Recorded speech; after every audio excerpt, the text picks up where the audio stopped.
Eden Koz here with Just Be, and we are about to take a spiritual boom. We are at an unprecedented time in human history where we are transitioning from 3D to 5D within the great spiritual awakening. This video and audio podcast is the place for you to find your truth beyond politics, your sovereignty, your voice. Let's kick up your vibration now. By the way, each episode ends with the Just Be practice to do just that. P.S. Just to know a little bit more about me, I'm a psychological empath, meditation master, dimensional healer, all the things to help you within this ascension. To learn more about me, visit me at edenjustbe.com. And let's get this party started. Shelly? Yes. Give me a smile, would you? There you go. There you go, Mad Hatter girl. Okay. Do we need to do any more? Let's do a couple more. Yay. Yay. Oh, I do some of this and just get crazy. Okay. I need to ground myself before we start. Starting is now. Eden, Just Be, Spiritual Boom in association with the Grassroots Warrior Network. Okay. And my microphone is a little fuzzy. So y'all deal with that. I noticed it a little bit at my last podcast, but it's still in there. Shelly, does it sound okay to you? Like there's a little. It sounds okay on my end. Okay. All right. Well, introducing Shelly Chantie Valinttine. Did I say all that correctly? Yes. Okay. And in a second, I will go over her bio and we'll have a really great discussion. Shelly, are you in Cleveland right now? I'm actually in Massillon. In Massillon. Okay, so that's in Ohio for those of you that don't know. Okay, a couple things to state. By the time this is published, so we pre-record 2 weeks before this is live, it's not live, before it is put out. I will be offering some amazing t-shirts, which I'm so excited about. So shirts that state the Great Awakening and 3D to 5D. And then there are going to be some shirts that are a little more controversial and fun.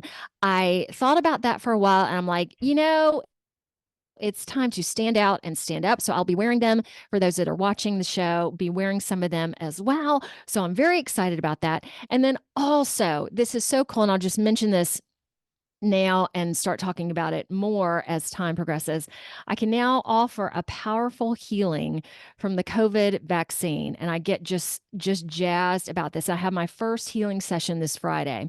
So I want to keep it kind of quiet until I do more. But essentially the purpose of it is to connect you back to God and to Source. So I am so thrilled and empowered by this. Okay. Shelly, let's go to you. All right. Shelly Chantie Valinttine has served humanity in many ways and holds certifications in various energy healing arts. And I'm going to list some of them off. Among being a master practitioner and trainer of neuro-linguistic programming, master practitioner of timeline therapy, clinical hypnotherapy, Huna Healing 2. Oh, and this one we're going to have to talk about. Sophia Dragon Initiate, as well as being a starseed.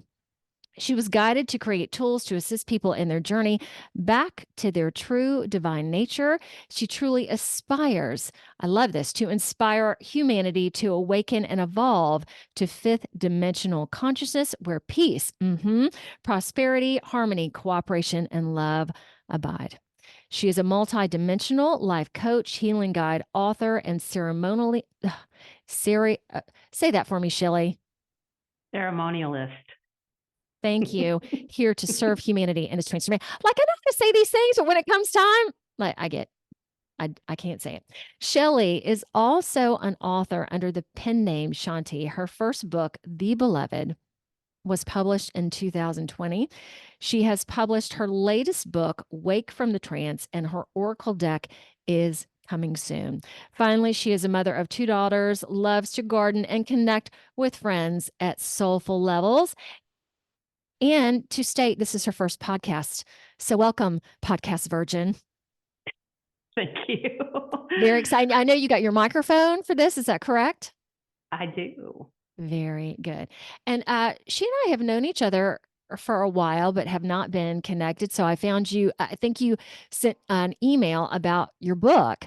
And of Yes. course, I love it when more people in my area are awakened because I didn't know that you were aware of the 3D, 5D experience. So my first question is, how did you start to see that, the truth of the world? Well, I didn't know how to label it, but Mhm. honestly, since I was a kid, when I was a kid, there were things that I could see and I used to speak about it. And I was like put down, like, no, that's not happening, which repetitive, especially from my father. Um, and I'm having more remembrances of that now Mhm. as I continue in my own awakening. But then even in high school, I had questions. Oh, by the way, I mentioned that in my talking points is that, 12 years of steeped in Catholic education. Mhm. So I had a lot of questions, and the my gut was telling me something's wrong when they tell me I don't have faith if I have questions. And I'm like, I don't get that. I mean, we're supposed to be learning and growing. So, I didn't have the voice I had that I have now back then, Mhm. but I always had the curiosity. So, in the more current, I would have to say in my late 20s, I dated a guy and his dad gave me a book. And this book was about some high level naval officer who was talking about what was really going on, like in Mhm. the government, on the economic level. So that was like when, what do I want to say? Question marks started really popping in. And this was Okay, so like, why in the heck did he give you that book? he was one of those quote unquote tax evaders. And he wanted, I guess, as his family got to know me, Mhm. I don't know. I guess he just might have thought that I would be accepting of something like this. And at the time, it wasn't so much part of my world. I was young and, doing my thing, tripping around the world and having fun. And I understood what he was saying. And that was in the early 90s. Mhm. So as we were approaching the year 2000, Y2K, and a lot of what he was presenting to me started really popping, like, oh my God, things are really shifting.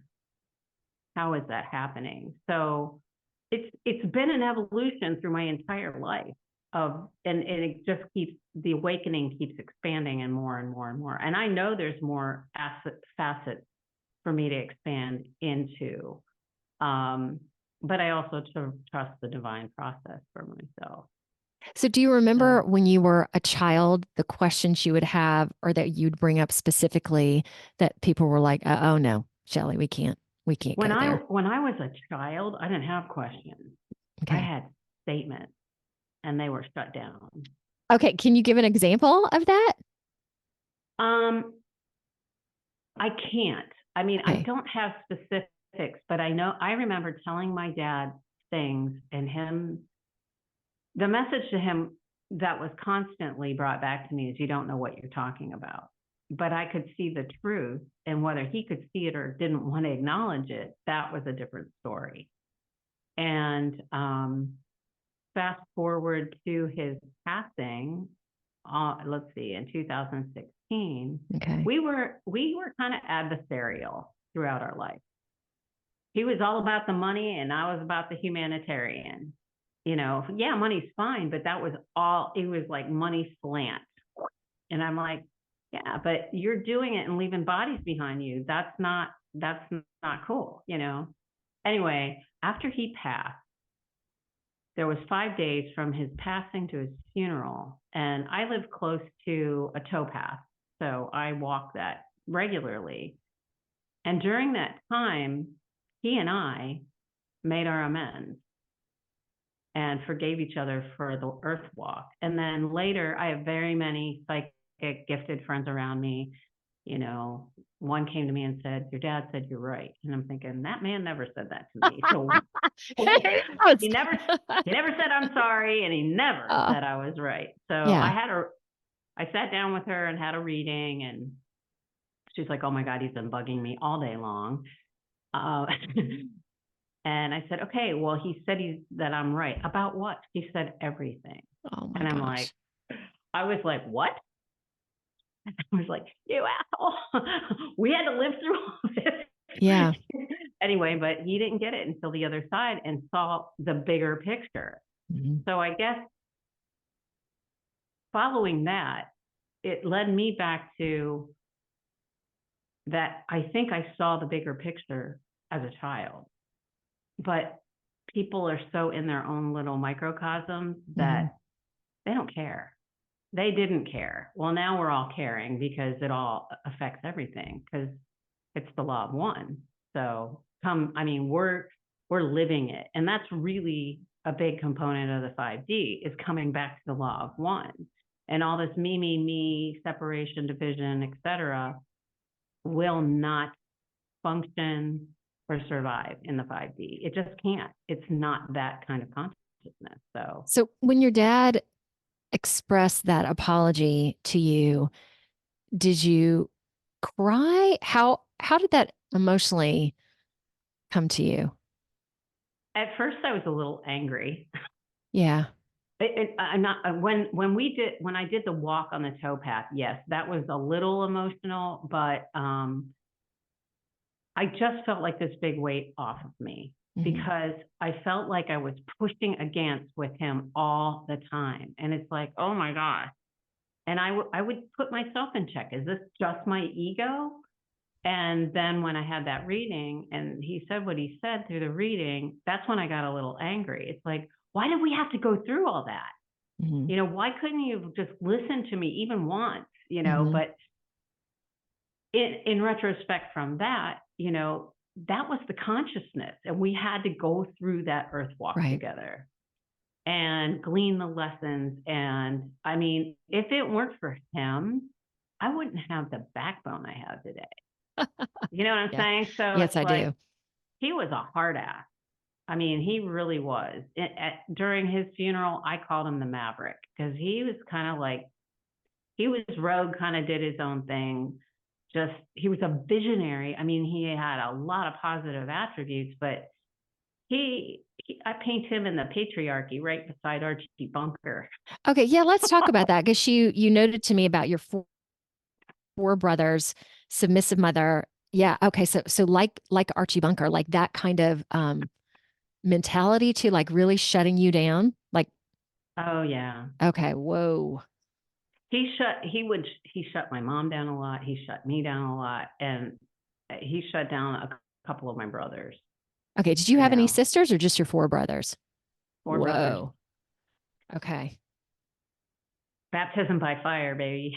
Oh my God. And like in well, my part of my family is very Catholic, very close, very was your family, did y'all go to church all the time? Did you go to Catholic school?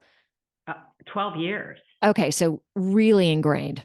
No, like, I went to Catholic school. I wore a uniform for Hmm. 12 years. Okay. Yes. That's what I mean by steeped. Yes. Wow. All right. So what was it like growing up in that and also having your dad and did your brothers kind of follow in his footsteps or were they more compassionate or tenderhearted? Um, I want to say two of my brothers were very, very compassionate. My oldest brother had hearing issues and power struggle issues. Okay. But yeah, I would say there was compassion. Um, you know, I've done decades and decades of work unwinding this ancestrally, and my father's father was orphaned, and along with his siblings, and it came to me why my dad was as gruff as he was, because my grandfather, I mean, God bless him, he passed in his early 90s, angry, an angry man. And right before his passing, it's like, Grandpa, he kept blaming his baby sister on, because she was the only one that got adopted out of 6 kids. Point being, there's so much anger that goes back ancestrally. And admittedly, about 6 months before his passing, my dad goes, I think I have what one of my brothers has, and that's bipolar. Well, I think bipolar ran in his family, because, I mean, we see it. I talked to my aunts and a lot of my uncles. So my dad had 2 sisters and 10 brothers. So there were 13 kids in that family. Yeah. Okay. My big fat Italian family. So Well, my family, the Catholic family, there's 11 yeah. kids. Okay. Oh my gosh. Yes. Anyway, but without belaboring all the family history, I unraveled a lot of the patterns that kept getting passed on. And I believe that I came in here to end it. And I have been doing clearing work for probably 3 decades now. With myself, and that's part of the work I do with people out there as well. So, yeah. Well, and it's interesting knowing that as we do this for ourselves, we're doing it for humanity. Yet I just had a client, for example, and she got frustrated this week. She's like, Eden, I've been doing this for so long. When's it gonna let up, or when's it gonna stop? And I'm like, hey, just remember, you're not only doing this for you, and I get it. It's hard. And a lot of times it's not fun. And yet you're not just doing it for yourself. Hang in there. And my feeling is, you'll have to share your thoughts with me, that a lot of this now is going to start, for those of us who are really working on things, lightening up.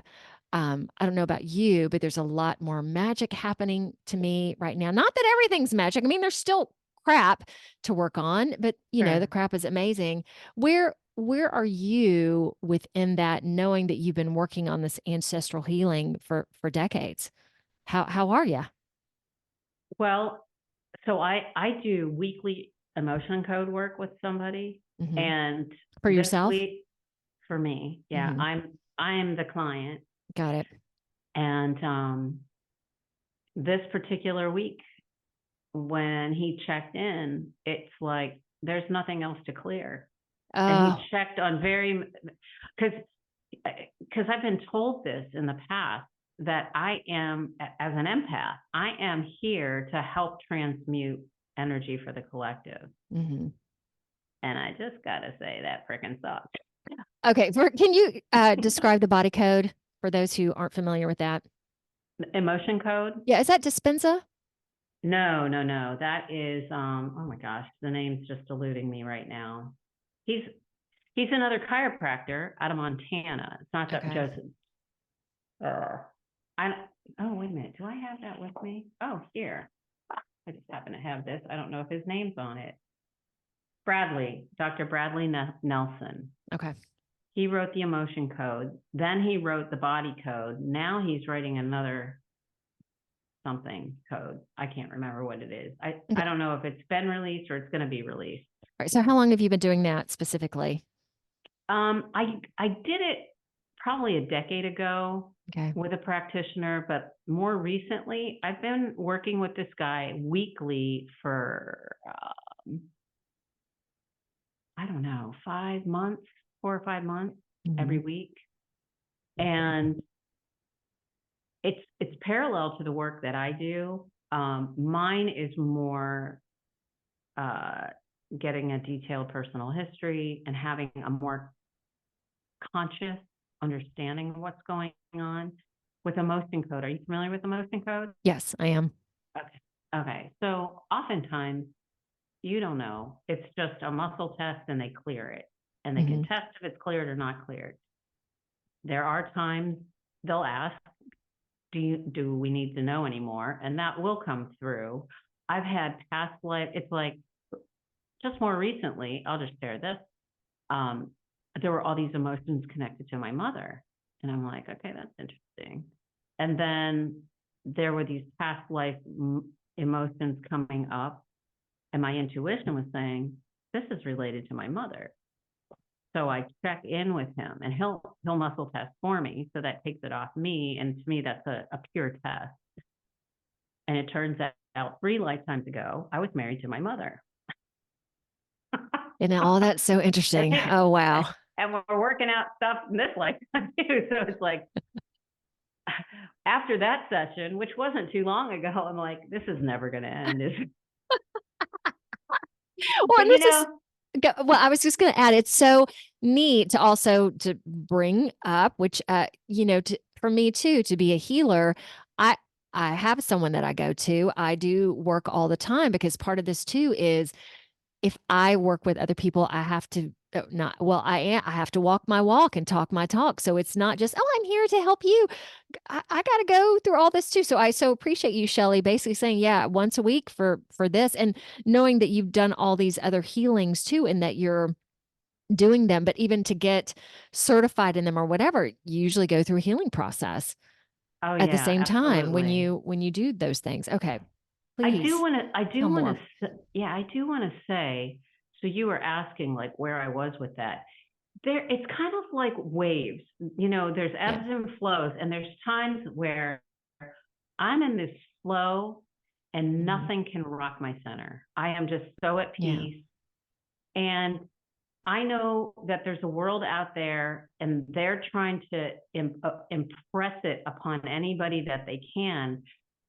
But we have a free will choice, and our choice is to allow that piece to get rocked or not.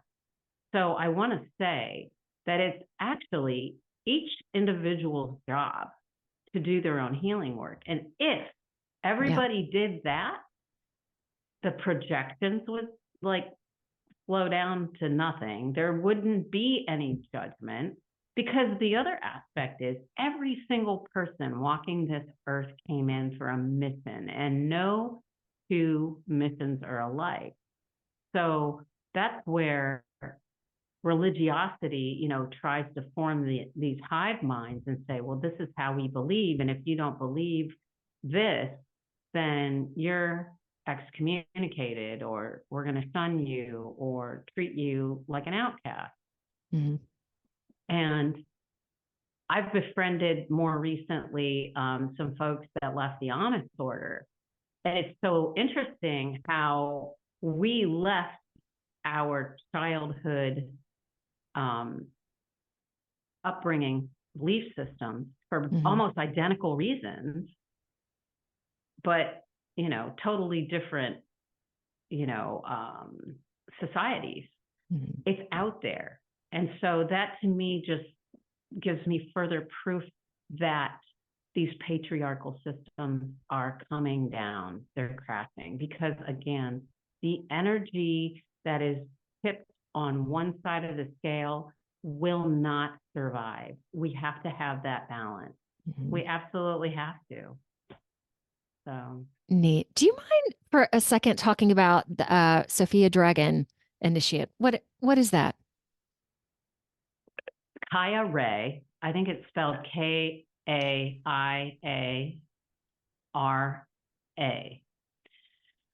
She wrote the book, The Sophia Dragon Code. And a friend and I, it's it's initiations through the chapters, and you can feel this is one book that I did, and doing it with a friend made all the difference, because we Mm. would have ceremonies with each chapter. You can feel the codes in the book. Now, some books, you read and it's like, oh, these are cool, but there was a magic in this book. And we did our first initiation individually, and then we both decided, no, we need to do this together. And then we did, and we made it very ceremonial, and it was so empowering. So yeah, These describe it. So there are 7 or 8 dragon leaders. I may not remember them all, but there was Okay. Hathor. Oh my gosh, I'm so sorry. I'm like flipping out. They may pop in. The final was the Sophia Dragon. Okay. And what it does is it's teaching you, a green Tara was one. So they might start popping as I let it go. Because sometimes when I'm like, it's like taking a She's test. asking me this question. Dude, I wish I would have had the book on me. It's upstairs. But each of these ascended masters help to remind you to embody these aspects of yourself. It could be forgiveness or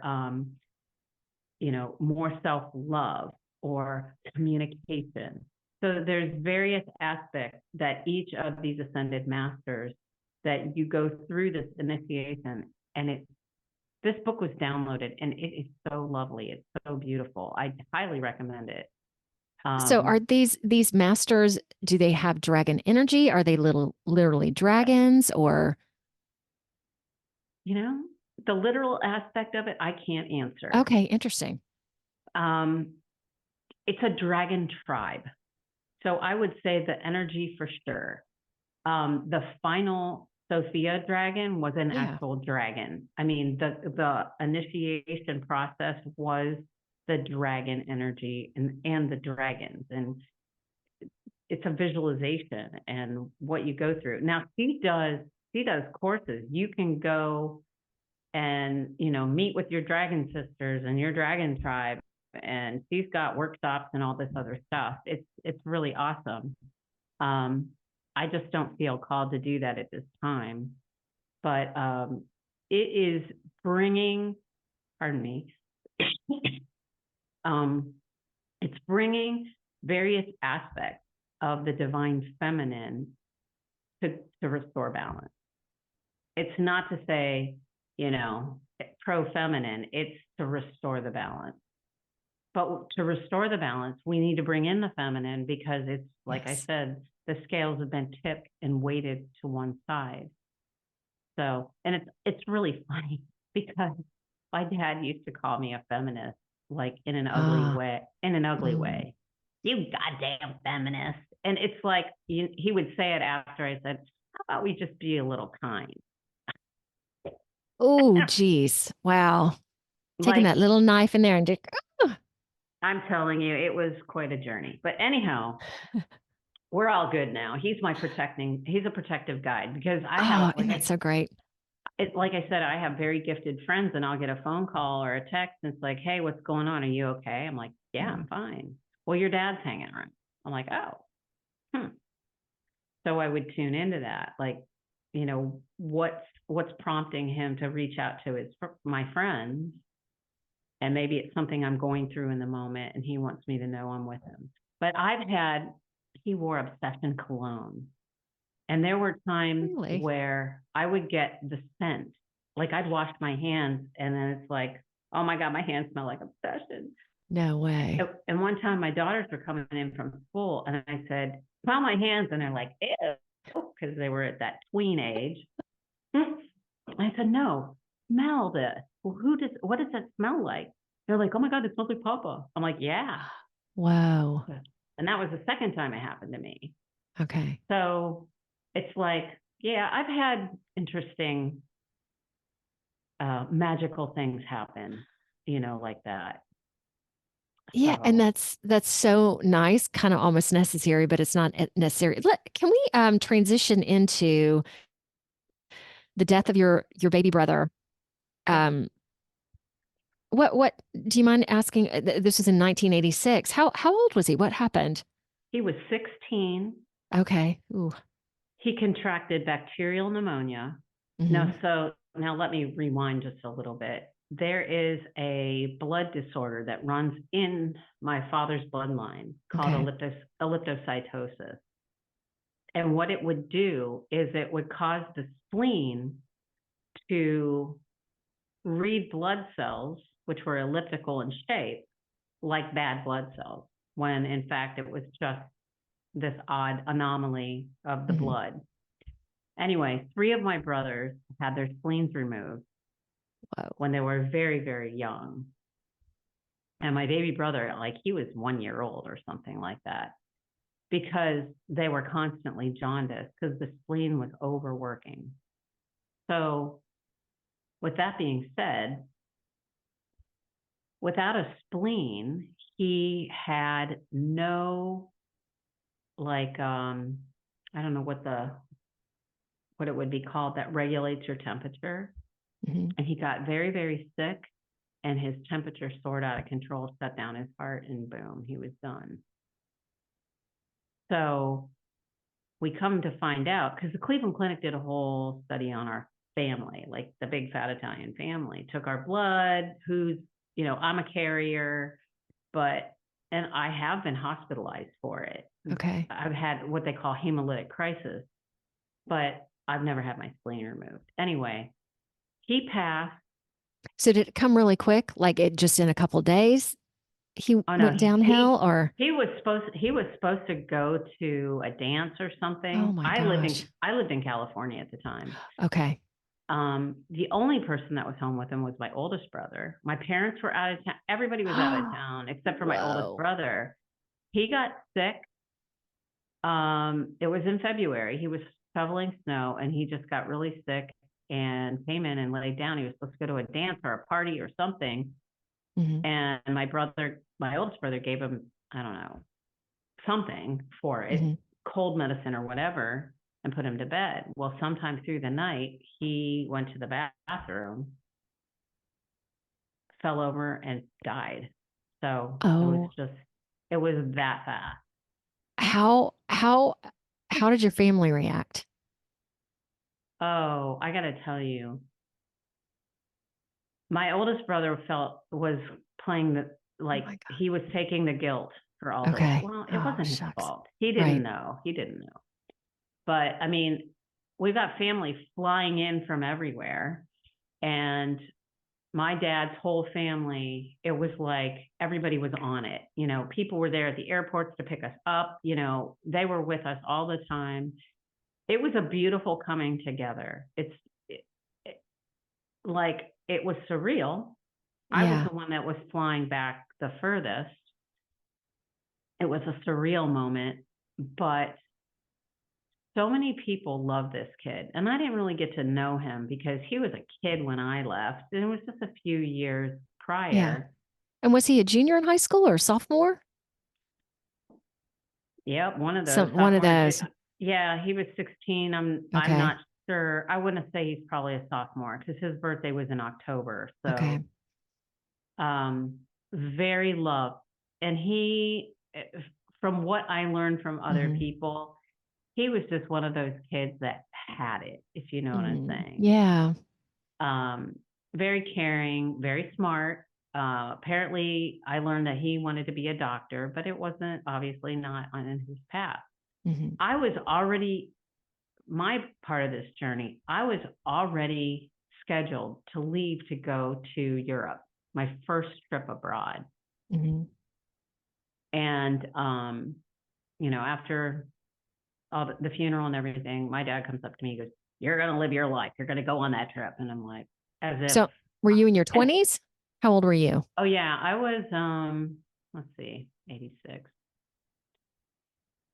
22, 23. I was in my early Okay. 20s.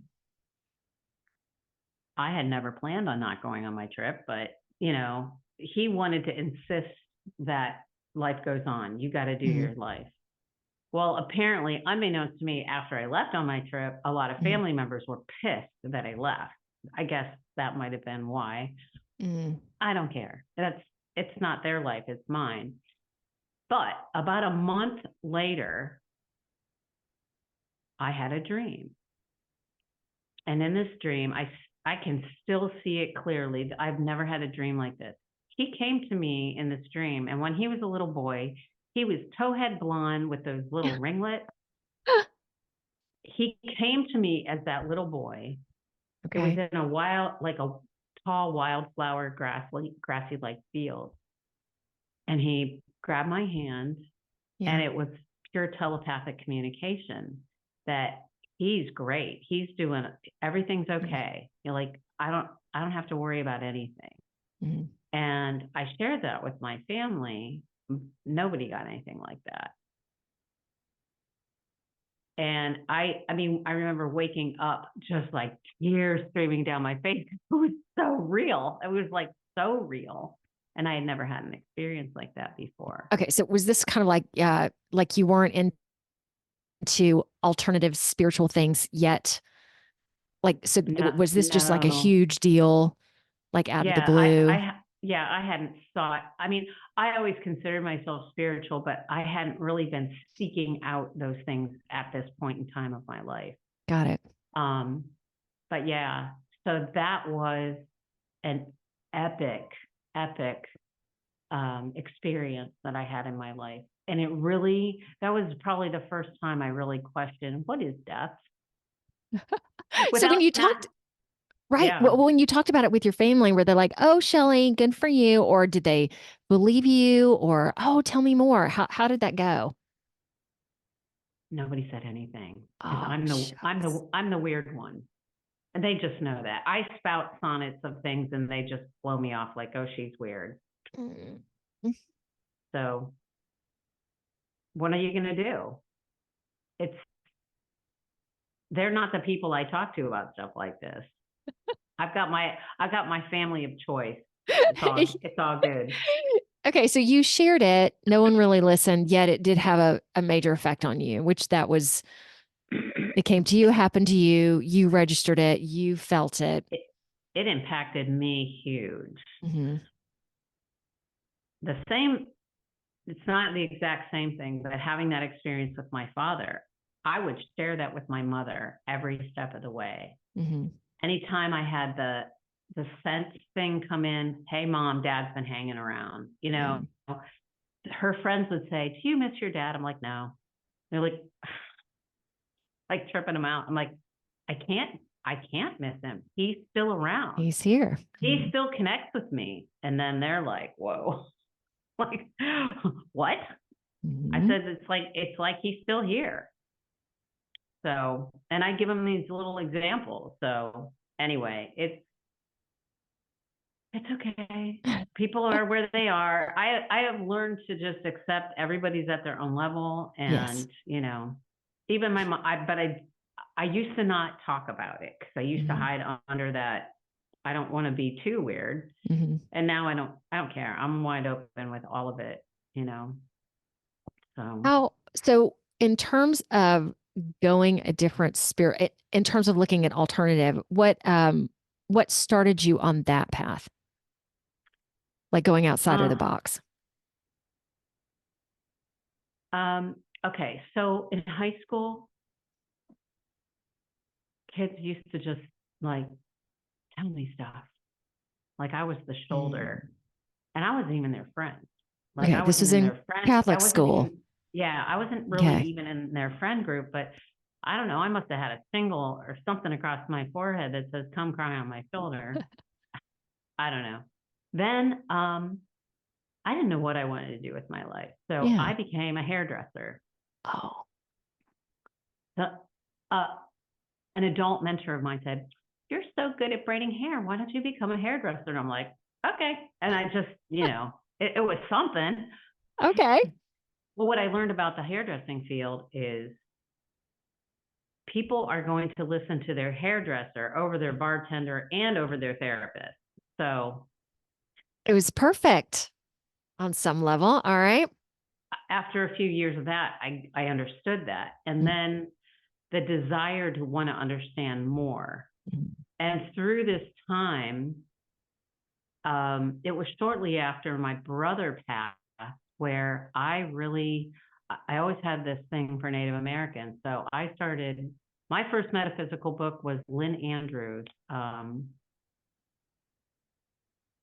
was it Medicine Woman? Mm. Lynn Andrews wrote a whole series, and that just stuck me right in.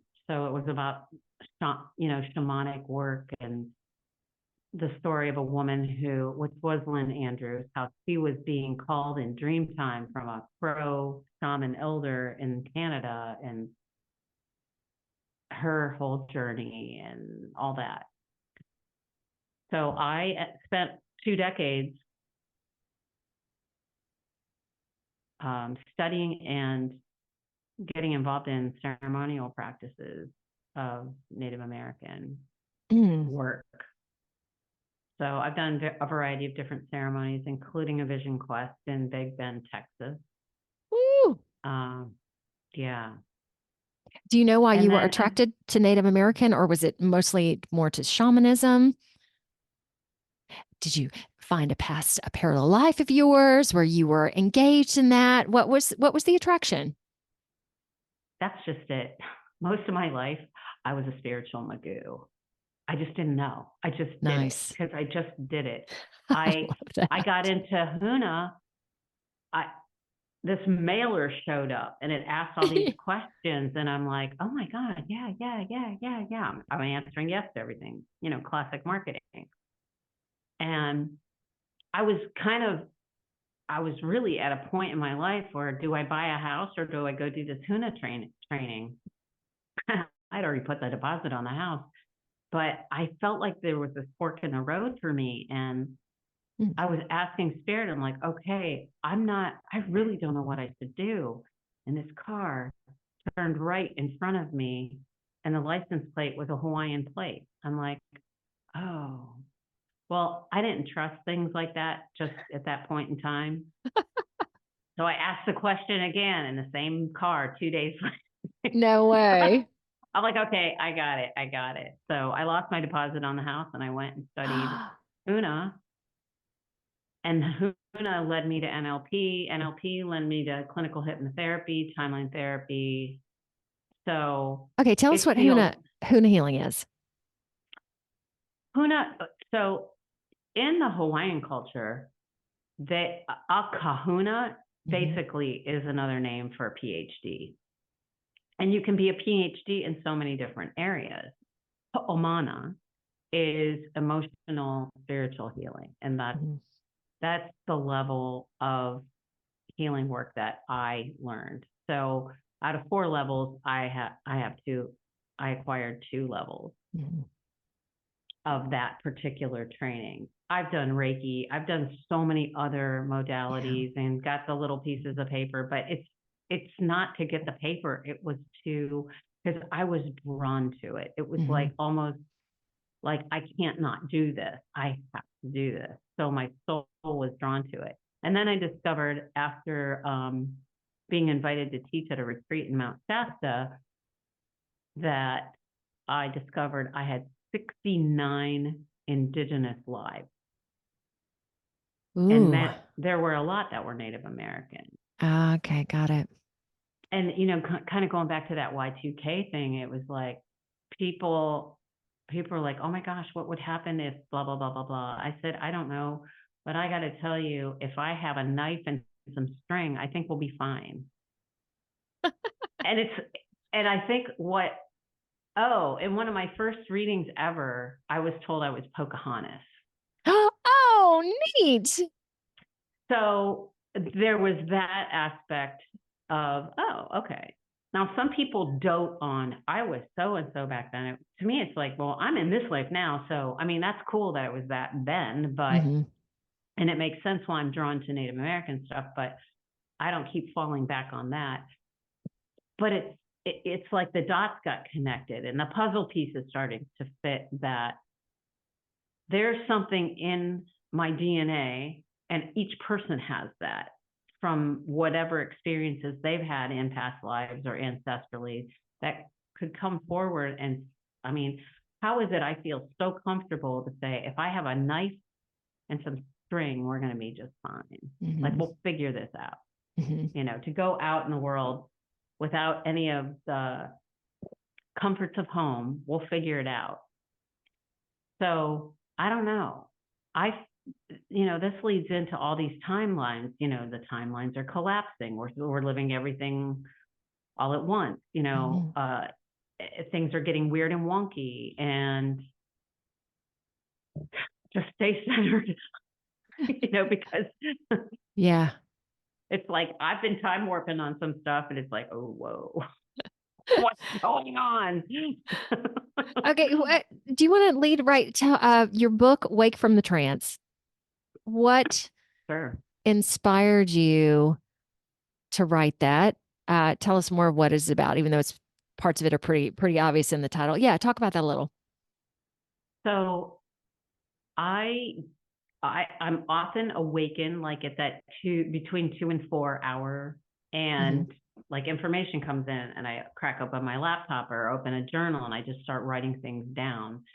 So I'm getting these downloads. Now this has happened to me frequently.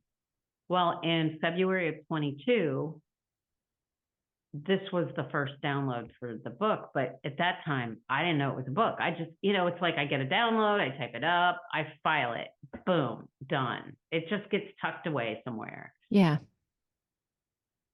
Then, other information comes through. I do a monthly newsletter called The Divine Times. So sometimes it's like that's fitting for the theme for the newsletter. So that, sometimes it's like that.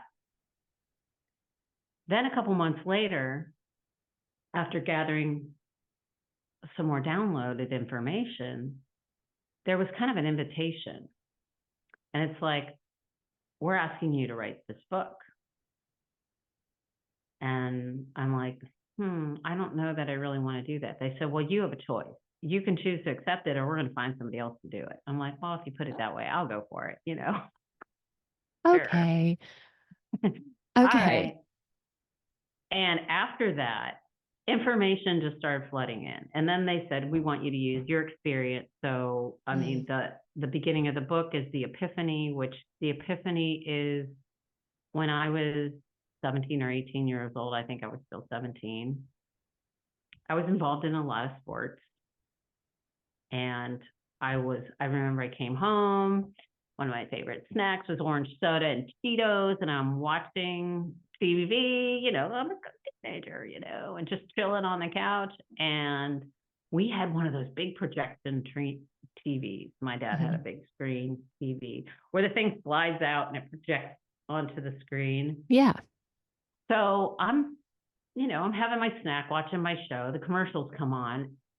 Taco, bigger than me, hamburgers, pizza, whatever. And it's like, I'm salivating, but I know I'm not hungry. By the way, I've always had a weight issue. So that really struck a chord with me. And I had this like, the light bulb went off and like, So I really started paying attention. And it's like, there's something wrong with this. Like, this doesn't match up. So I stopped watching TV. And then I was getting like these inner whispers of how marketing, works. And over time, it started to solidify and kind of make me a little angry, and realizing whatever they're doing is teaching people that they're not enough. They're not good enough. If this product or service doesn't get used, then they're nobody. The implication, the assumptions that are made. And I mean, even neuro-linguistic programming, there's a lot of people that use it for very manipulative purposes. And my purpose is to align the mind and the body in healing work. So, there's a tool, and how you're going to use it is, again, free will choice. So anyway, back to the marketing pieces, it's like, oh, this is a slippery slope. And then as cable TV came out, I mean, back then we had 3 channels, right? 3, 5, and 8. Yes. Now it's like the distractions are unlimited. And that's it's a big distraction. And the damage that I see caused by it used to make me sick, because I ended up going into counseling in my mid-20s for weight loss. And what really got uncovered was all the guilt and shame during my first time going through counseling. And it's like, I used to read the teen magazines, and all that stuff. And I never fit into that club, ever. So it's just another piece of our society that, to me, is a cause for separation and division. Hey, let me go ahead and ask you because my last show we talked about Ozempic. I couldn't imagine being a young girl growing up right now with all the social media and all the filters, and then you've got this major weight loss drug that people are injecting. Are you familiar with it? I'm hearing more about it. Oh Yeah. yeah. Yeah, It's so horrible. oh yeah, and again, skipping this essentially allows you to bypass the true issues to separate from yourself. How old are your girls at this point? My youngest is 17 and my oldest is, Okay. she'll be 20 in May. So yeah. All right. How have they navigated through through social media? And I mean, and with pornography just being all around now, like to be a young adult has to be so challenging. Well, I have clients who are young adults too and awaken to all of this stuff. And it's just inundating. Yeah. And then you throw a divorce in there because um, they were young when my ex and I separated, and Okay. they didn't have phones then. And I wanted to hold that off as long as I could. Yeah. So I want to say there were 11 and 13 when they got their phones. Hmm. And yeah, it's like kid in a candy store. I it has affected them. And what my witnessed account is it these devices and social media, it really destroys families because it really separates out. And how I know that is the times that my kids didn't have phones, like if they lost one, or my youngest, she's very chill about it. She'd rather stick her nose in a book. You know what I'm saying? Hmm. She's not the one that's going to respond to your text immediately. You Hmm. know, you'll be lucky to hear from her in an hour or something. My oldest, if she's not working, she's on it pretty constantly. But I just noticed how different they behave Yeah. when that's not part of their experience for a while. Hmm. I think because of them being around and hearing and picking up the spiritual messages their whole entire life from me, I think that gave them a little bit of a foundation to, you know, my whole thing is be yourself, be yourself, be yourself. Don't cave to other people. And while they had to grow through their own little experiences through school with different friends and whatnot, my youngest would come to me and say, Mom, blah, blah, blah. I said, well, if you decide to be like somebody else, you're going to lose yourself. So I would just pay attention to being you. Because, she's like, well, I don't have many friends. I'm like, your true friends, your tribe, you don't need a lot. You just need the true blues. That's Hmm. it. So um, he's an old soul, very perceptive. I mean, we have amazing conversations. Oh, so My nice. seven, my 17 going on 30-year-old. Hmm. Hmm. um, yeah, she's super tapped in. Wanted to deny it because, kids of her age group, she's struggling just to graduate from high school. She graduates from high school this year. And she's like, I can barely get through it. And I basically told her she is in the art program, and she she is the president of the National Arts Honor Society, but she's Hmm. like, she doesn't act like it. She's not part of all the pomp and circumstance. She doesn't want all that pretentious kudo crap. And it's like that's not her. She just wants Yeah. to do her thing. And she was losing her love of art because of all this. And I know what it's like to go through losses of creativity. It feels like you don't have a soul anymore almost. Hmm. I've gone through waves of that. And I just told her, I listened to her. She's got tears coming down her face. And I said, I'm just gonna be straight up with you.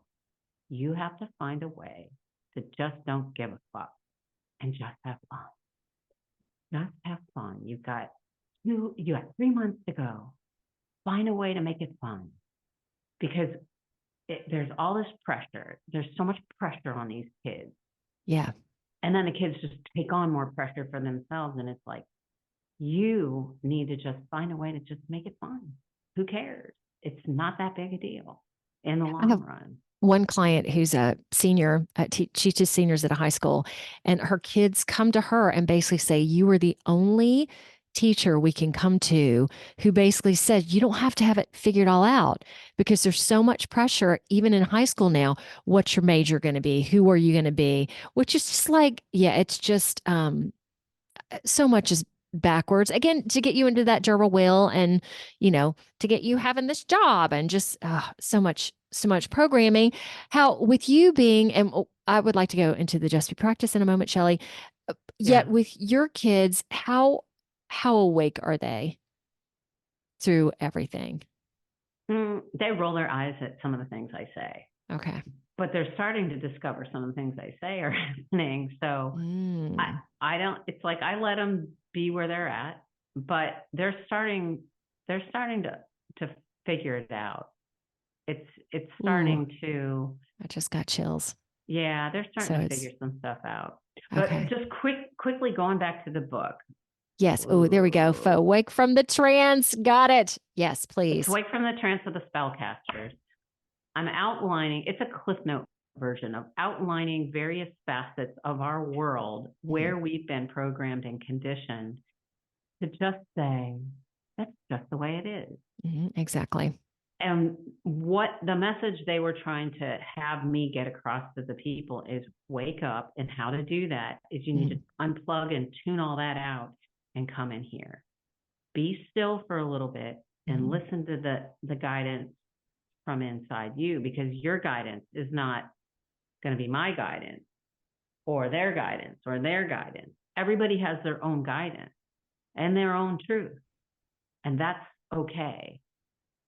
The lines are blurring and we can't be in that place where, no, this is the right way, or that's the right way, or that's the wrong way. It's all those lines are blurring. And so that's what this book is about. And I'm writing the guidebook now to give more understanding Practical of tools, what you might be experiencing going through an awakening. Just generally using some of the points that I've gone through, just as a guide, because people are like, well, what, so anyway. Very nice. Okay. Do you feel like this would be a good transition into the practice? Sure. All right. What you going to do? Just be practice. Love your book. Love it. Love it. Okay. So how much time do I have for this? I would suggest 5 to 10 minutes, but it really doesn't matter. Okay. Just go for it. So let's just take, we're going through this great awakening. Yes. Okay. So let's just pay attention to what is changing. What's changing in your world out there? Are you noticing that it can be as basic as, I'll just express what's changed for me. There's like certain foods that I have no interest in anymore that I used to love. I could care less about drinking. I used to really enjoy, a good drink here and there. And I do. I'll have a glass of wine once in a while, but it's like if people offer it to me and I'm just not there, I say no. Are there people in your life that it's like, oh my gosh, I just don't have the energy anymore for this person? So what's happening is we're on vibrational levels, and it's really time to pay attention and tune into, where am I? Where am I at? And if things aren't matching up, it's okay at this point to just let it go. So I'm just going to do a little meditation, if that's okay. Beautiful. Kind of a meditation visualization. Okay. So let's just ground in. So we'll plant our feet on the ground. And I follow this meditation facilitator. She's lovely, the psychic soul. And she has these sprout roots, which I've been doing that for years from Dr. Warren Grossman, to be healed by the earth, where you really imagine your roots sprouting down from the bottoms of your feet deep into the earth and really grounding yourself. And just allow yourself to be fully supported in your chair, or if you're lying down, just fully relaxed. And taking a deep breath in. And as you do that, inhale peace. And just hold that peace. And just let it permeate every cell of your being. And then as you exhale, just exhale any and everything that is not peaceful, all the way down and out your roots. Now we're going to inhale harmony. Just draw it in and hold it.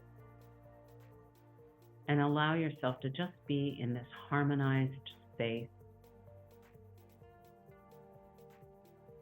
And then allow anything that is not harmonious to just release as you exhale all the way down, down, down through your roots.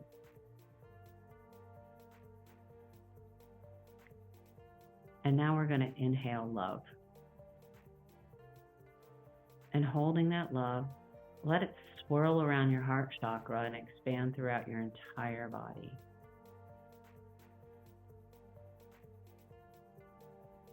And then allow anything that is not loving to flow all the way down and out your roots. All that energy that's being dispensed through your roots will be transmuted. And just sit there in peace for just a moment, focusing on your heart chakra.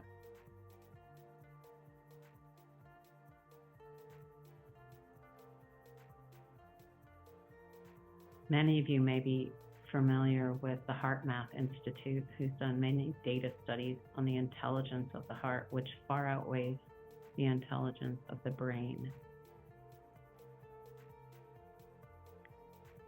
3D to 5D is learning to listen and speak from your heart versus your intellect.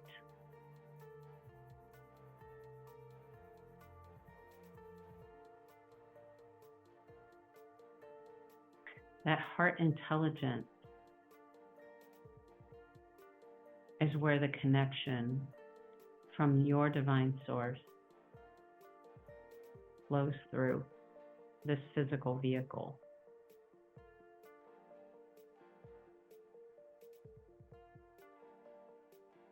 We are way more than what we think we are.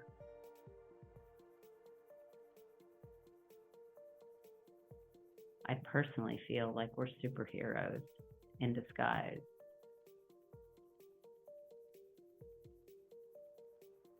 There's DNA that is lighting up. We are receiving light codes at epic proportions, where sometimes your physical body might feel achy or flu-like.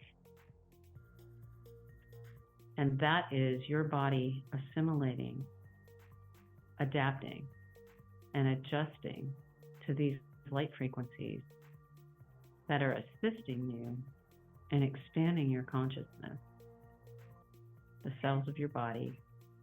And the same thing is happening with Mother Earth.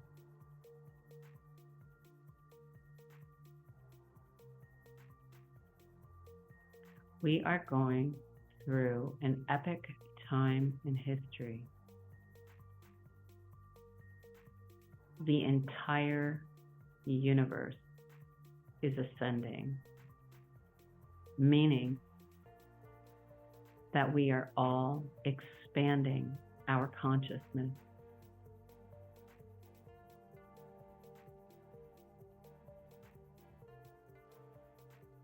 We're moving beyond a third dimensional reality of separation, division,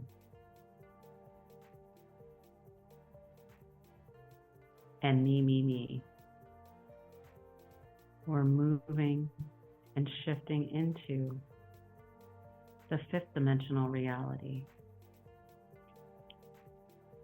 of the law of one, unity, compassion, harmony, prosperity, not for a few, but for all,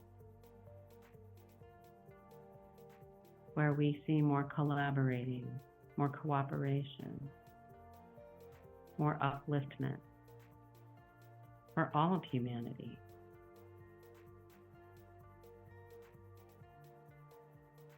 Every cell of our being is awakening to this new vibrational energy, to this new consciousness.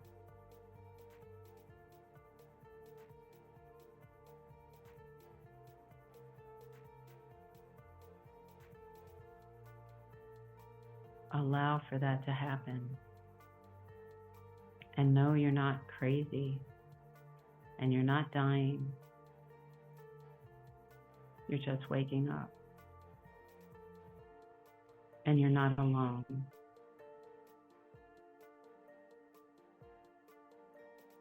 This is a collective process. Give yourself and others grace as we shift, let go, and allow for the new.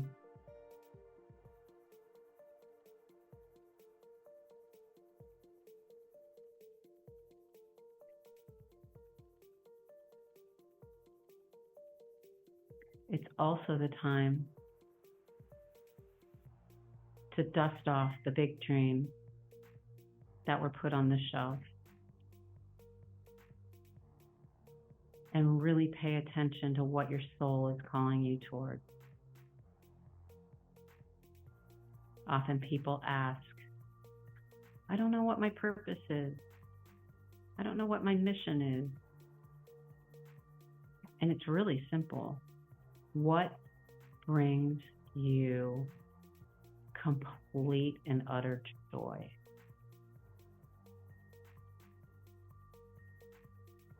It's all about the joy. And it doesn't matter what it is.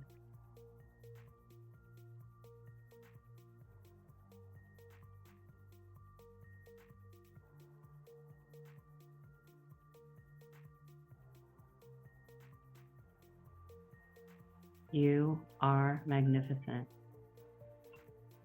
You are so much more than you think you are. The more you allow love to embody your entire being, you will know this. The more you become still and listen to your inner wisdom and guidance, the more you will know this. The more you will be this. You don't have to do anything. Just like this podcast says, just be.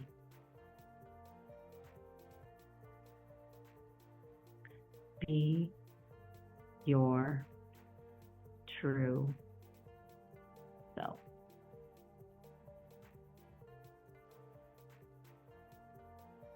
Embrace the love of who you are.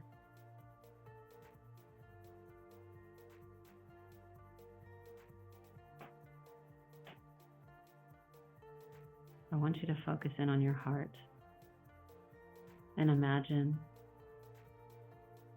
this opalescent, rainbow-like, sparkly light emanating from your heart and expanding through every cell of your being. And I want that to expand past the physical parameters of your body, filling up the room, filling up the area, allowing that light to expand rapidly around the entire earth, within the earth, and out into the cosmos, where you don't know where the light begins and ends. Because the truth is, that is it. We all are of light. Just feel the buoyancy, the weightlessness, that lightness.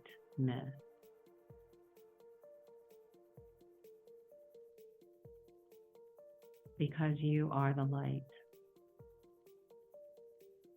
And that light is you.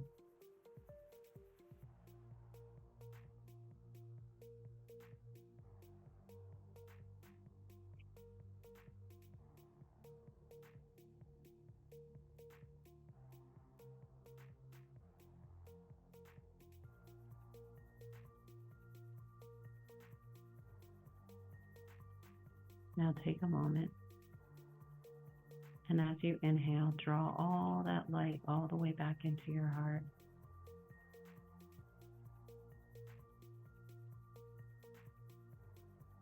Pay attention to how your physical being, how your emotional being,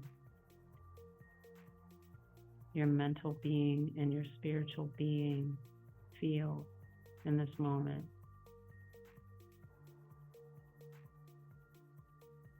And just remember that you are the light, and the light is you.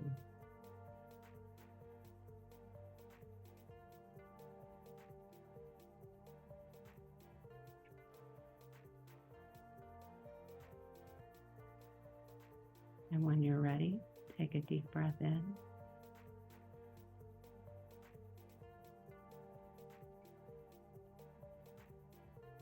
Do some sort of action to come back to your body.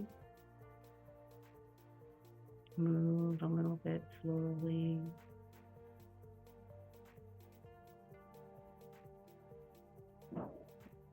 Coming back into your physical presence.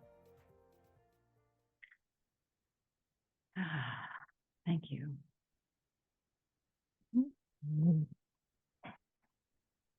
Thank you. Okay. How was that for you? It was great. It was great. And so neat. It started raining during the process. So even though I have these headphones on, I can hear the gentle pitter patter of that. So adding that into the mix was very cleansing and grounding. And again, very natural. Like it added a complete natural component to this as well, which was really nice. How was it for you leading it and doing it at the same time? It just flowed right through me. I didn't know what I was going to be doing. So this is what happens. I just open up and it just starts happening. And likewise, I heard the pitter patter. So, organic was a great word because that's what happens with me. I mean, when you tune into your inner wisdom, it's not hard. It just starts to flow. And when we allow it, unfortunately, we've been so programmed that you have to map it out and No, it doesn't have to be that way. It's so organic and natural, and just you don't have to try. You just are. Yes. And if you're feeling not balanced, you need to take this drug or you need to do something, put something artificial inside of you when the healing, it's all there and the mastery is all there. Oh, okay. Wake from the trance, you Of the people. spellcasters. Yeah. From the spellcasters. All right. Oh, Shelly, I will have your website address on here. And I think we're all done. Should you throw the microphone down and be like, boom, we're good. We're good. Thank you so much for being on the show with us today. And if you can hang out with me right after we're finished. All right. I feel like I say this every time. All right, y'all. See you, hear you next week. Boom. Bye. Bye. Hey, bye, Shelly. Thank you. You're welcome. Y'all, find me on Facebook, Instagram, LinkedIn, True Social, as well as Rumble, BitChute, YouTube, plus a plethora of other audio directories like Apple Podcasts and Spotify. So like, subscribe, do it all. See ya.